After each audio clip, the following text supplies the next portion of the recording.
আগের দিন বাউনিয়ায় খেলা করতে গেছিলাম, রাত হয়ে গেছিলো বলে বাড়ির দিকে যেতে পারিনি। এই খোকনের মামার বাড়ি ছিলাম রাত্রে। খোকন বাড়িতে নিয়ে যাবে বলে মাছ ধরছে, খাওয়ার মাছ।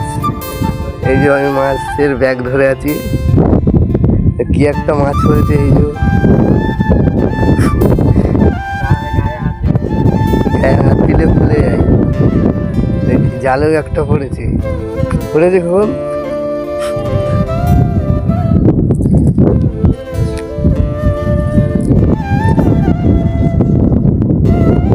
এই যে কি মাছ এটা বলো বন্ধুরা? ফুলে গায়ে ঘর ফুলে নাকি এই ফুলে যাচ্ছে, ওই যে কাটা কাটা উঠছে।